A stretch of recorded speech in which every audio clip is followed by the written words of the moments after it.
안녕하세요. 사하남, 사무엘하를 읽어주는 남자. 자, 이 시간에는 사무엘하 13장부터 16장까지 다루면서 시편 3편을 좀 곁들이려고 합니다. 여러분, 사무엘하는 크게 네 파트로 나눠지는데요. 세 번째 파트가 10장부터 20장까지 추락하는 왕 다윗이라고 했습니다. 여러분, 이 다윗의 인생에 정말 오점을 남긴, 지워버리고 싶은, 기억하기 싫은 내용들이 이 10장부터 20장 사이에 다 담겨져 있습니다. 특별히 그 출발점이 뭐예요? 11장에서 밧세바를 범하고 그리고 우리아를 암몬 사람의 손을 빌려서 죽입니다. 자, 그런데 이 잘못을 범한 것은 우리가 다 알지만 그 잘못 이후에 이 다윗이 어떻게 반응하고 행동해요? 정면 돌파하면서 하나님 앞에 회개합니다. 특별히 자신의 죄를 탄핵하는 자신의 신하였던 나단이 그 정죄했을 때 그것을 받아들이고 용서를 구하고 그리고 잘못을 시인하는 그런 내용들은 참 감동적이죠. 자, 그렇다고 해서 이 죄책의 문제는 사라졌지만 죄의 결과는 여전히 남아있고 아주 무섭게 하나님께서 심판을 때리십니다. 그런 결과들이 어떻게 전개되어 나가는지를 보여주는 것이 바로 오늘 이 4장에 담겨져 있습니다. 자, 이제 13장부터 16장까지를 읽어나가는 포인트는 13장, 14장은 가족의 비극을 다루고 있고요. 그리고 15장과 16장은 국가의 비극을 다루고 있습니다. 좀 방점은 15, 16장에 있어요. 그리고 압살롬이 주인공입니다.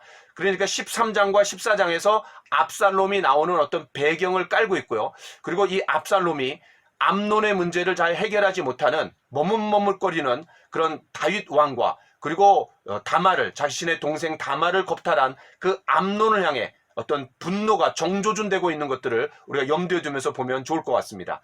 자, 이렇게 가족의 비극, 그러니까 다윗 한 사람의 비극이 가족 전체로 확산되고 더 나아가서는 국가 전체로 확대되어 나가는 장면들을 보면은 우리가 이제 성경 처음 부분에 다윗이 아니라 그 아담과 하와가 범죄하죠.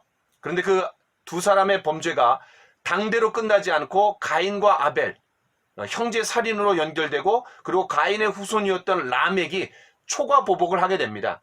더 나아가서는 사회 전체적인 타락상, 불법, 그리고 이것이 국가 전체 또 전 지구적인 문제로 확산되어서 결국 하나님이 너무나 가슴 아파하시면서 홍수 심판을 때리실 수밖에 없는 그런 내용들을 우리가 좀 볼 수 있는데, 이런 죄가 점점 확대되고 확산되어가는 그런 모습들, 이것이 다윗의 가정 안에서 하나의 예시처럼 보여주고 있는 것 같아요. 자, 이제 좀 더 자세하게 보도록 하겠습니다.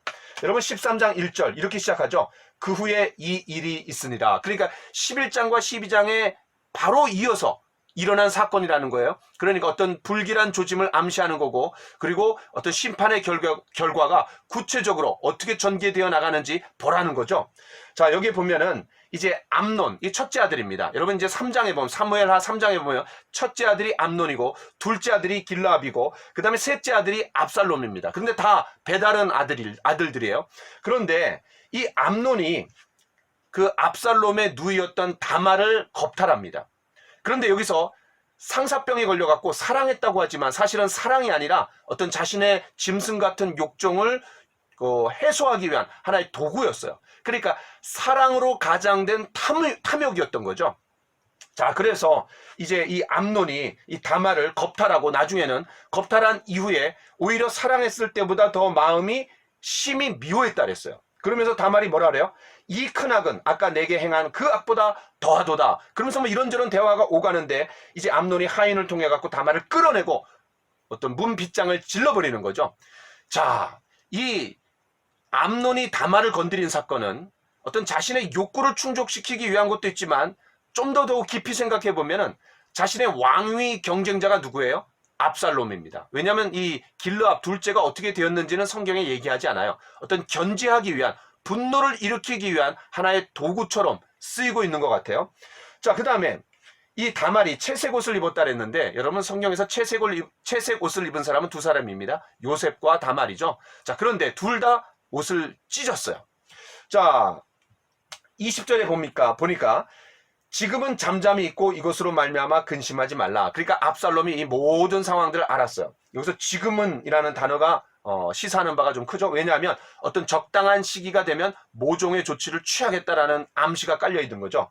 자, 이제 다말이 압살롬의 집에 있어서 처량하게 지냅니다. 그런데 이 다윗 왕이 이 모든 일을 듣고 굉장히 대노했지만 아무런 조치를 취하지 않습니다. 자, 이때부터 이 압살롬의 분노가 암논과 그리고 다윗을 향해서 정조준되고 있는 것을 우리가 좀 볼 수 있습니다. 자, 압살롬은 이 암논을 미워했지만 그런 잘잘못에 대해서 일체 말하지 않았어요. 여러분, 압살롬이라는 이름의 뜻이 뭔지 아세요? 바로 평화의 아버지라는 뜻입니다. 평화의 아버지. 그러니까 23절부터 29절에 보면은 만 2년 후에 전혀 아무런 일이 없었어요. 만 2년 후까지 참았다가 양털 깎는 날, 그러니까 당시에 양털 깎는 날은 가족의 축제이면서 동시에 성대한 잔치를 벌여갖고 좀 가난한 자들을 먹일 수 있는 하나의 복지의 어떤 시스템이었어요. 자, 이 양털 깎는 날에 다윗 왕의 모든 아들들을 초청해갖고 미리 계략을 짜서 암논을 암살합니다. 죽여요. 자, 여러분 이제 이 양털 깎는 날은 또 우리가 뭐를 기억하게 돼요? 예, 나발. 그렇죠? 사무엘상 25장에서 나발이 등장하고 거기서 이제 아비가엘을 아내로 맞이하게 되는 내용들을 우리가 다 언급했습니다. 자, 어쨌든 여기에서 형제 살육이 이어지는 거죠. 그러니까 암논이 다말을 건드린 거에 대해서 겁탈하고 근친상간한 거에 대해서 보복을 하는 겁니다. 바로 형제 살육이 이어지는 거죠. 바로 우리가 가인과 아벨 사건을 좀 떠올리게 됩니다. 자, 여러분 12장 9절부터 10절에 보면은 하나님께서 심판을 내리실 때 이렇게 말씀하셨어요. 칼로 우리아를 죽였으니 칼이 내 집에서 영원토록 떠나지 아니하리라. 바로 이런 심판의 결과가 여기서 성취되고 있는 겁니다. 자, 이제 30절부터 33절에 보면 이 압살롬이 모든 왕의 아들들을 죽였다라는 소문에 이 다윗이 아주 기절초풍하는 거죠. 자, 그런데 이 요나답이 와갖고 다 죽인 게 아니라 암논만 죽인 거다라고 하면서 이제 위로합니다. 얼마나 교활해요. 왜냐하면 이 암논이 상사병이 걸렸을 때 다말을 끌어들일 수 있는 계략을 넣어준 사람이 이 요나답이에요. 그런데 지금은 이제 이 다윗을 위로하고 있는 거예요. 굉장히 교활한 것 같아요. 자, 그리고 이제 37절부터 39절에 보면 그 압살롬이 원치 않는 귀양살이를 하게 됩니다. 여러분, 이 그술왕 달메의 딸 마아가의 아들이 바로 압살롬이고 그 다음에 그 누이가 다말이거든요. 그러니까 이 외가로 원치 않는 귀양살이를 하게 되는 거죠. 자, 이제 3년이 지나니까 다윗 왕의 마음이 압살롬을 향해서 간절해졌어요. 그리고 암논의 죽음 이후에 왕이 좀 위로를 얻을 수 있는 어떤 충분한 시간이 벌어진 것 같아요. 자, 그 다음에 14장으로 넘어가 봅시다. 자, 이제 14장은 다윗과 압살롬이 어떤 화해를 하게 됩니다. 거기에 이제 중재 역할을 누가 하냐면은 요압이 해요. 그러나 이 요압 장군은 어떤 문제를 지극히 인간적인 계획으로 몰아갑니다. 다시 말해서 충분히 기도하면서 하나님의 인도하심을 받은 것이 아니라 지극히 인본주의적인 방법으로 이것을 해결하려고 했던 거예요. 그러니까 이 당연히 더디고 아주 미지근한 그런 중재 그리고 이 화해 과정이 지금 여기서 보여주고 있는 것 같아요.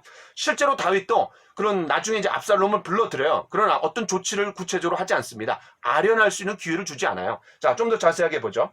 자, 이제 요압이 그 왕의 마음이 압살롬에게로 향하는 줄 알고 어떤 지혜로운 여인을 사용해갖고 이제 중재 역할을 감당합니다. 여기서 지혜로운 여인은 두고와 여인이죠.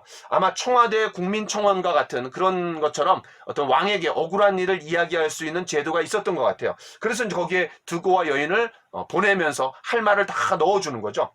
자, 이 두고와 여인이 이제 왕을 찾아와서 말하는데 그 핵심이 뭐냐면 자기의 두 아들이 있는데 들에서 그 첫째 아들이 둘째를 죽였어요. 그래갖고 이제 온 집안 사람들, 온 족속이 일어나갖고 첫째도 죽여갖고 상속자 될 것을 끊으려고 하자 이제 이것을 왕에게 얘기하는 거죠.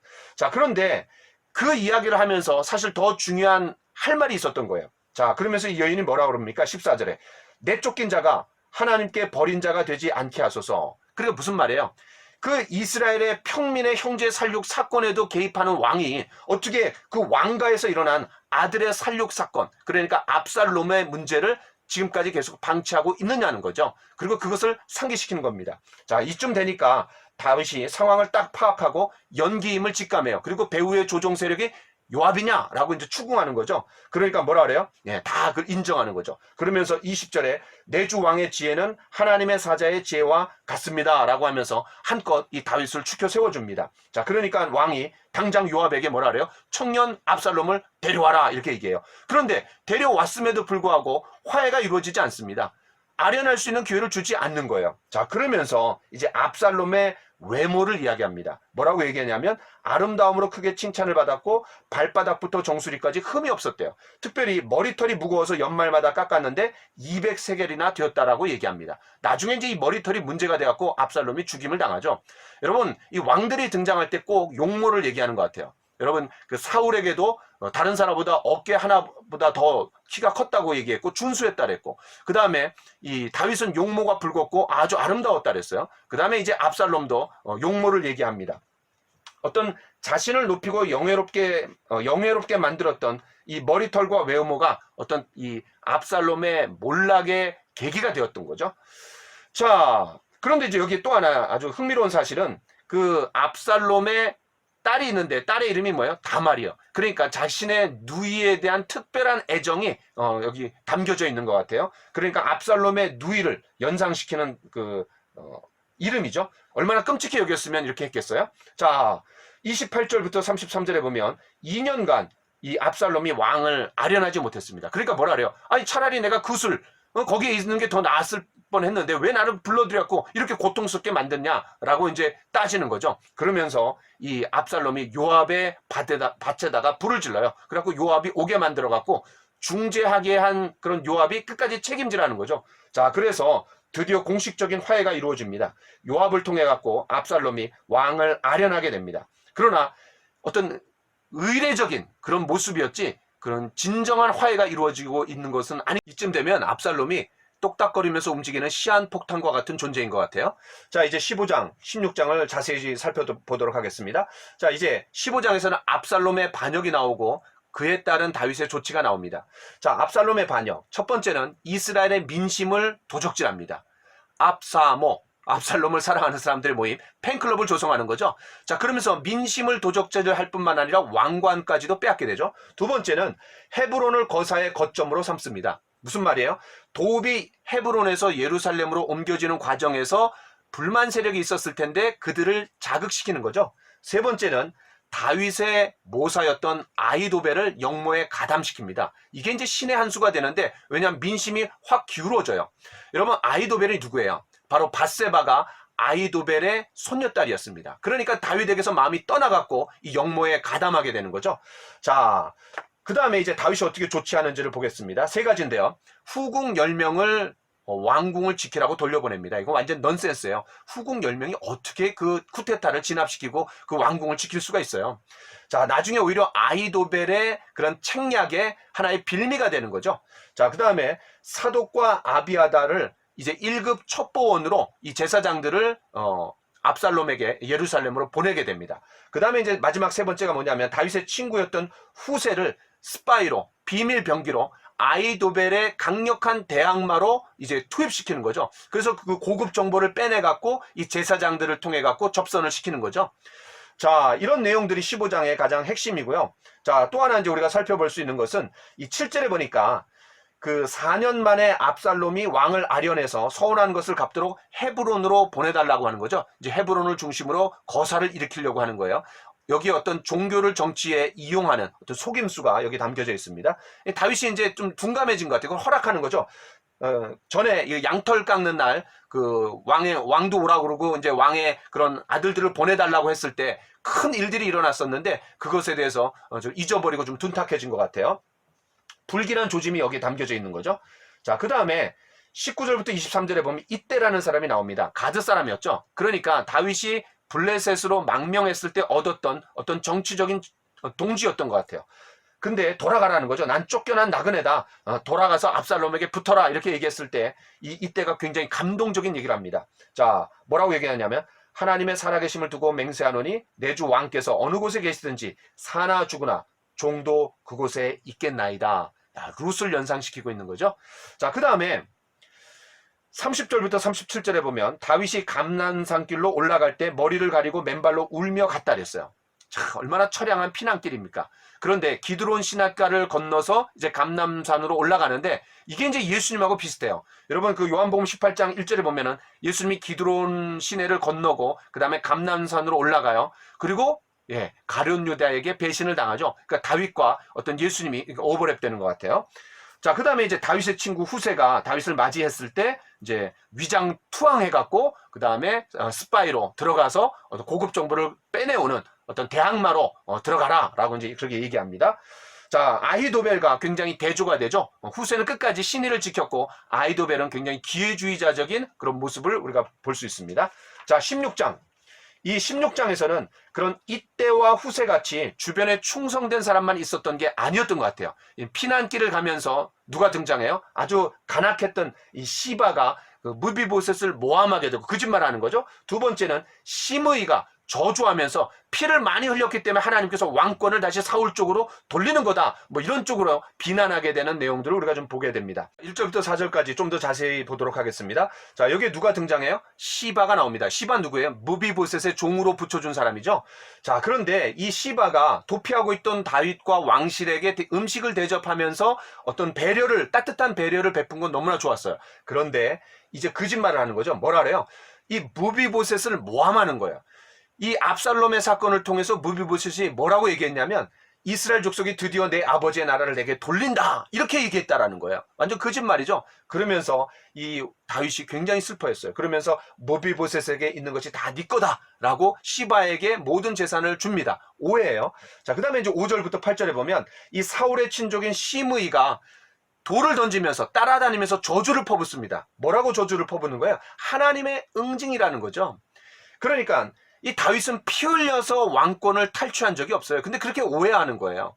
이 사무엘 상하에 보면은 사울의 왕위가 다윗에게로 옮겨지는 것은 하나의 섭리적인 흐름이었고 다윗이 하나님의 때를 기다리면서 그런 하나님의 때에 이 왕위를 물려받았습니다.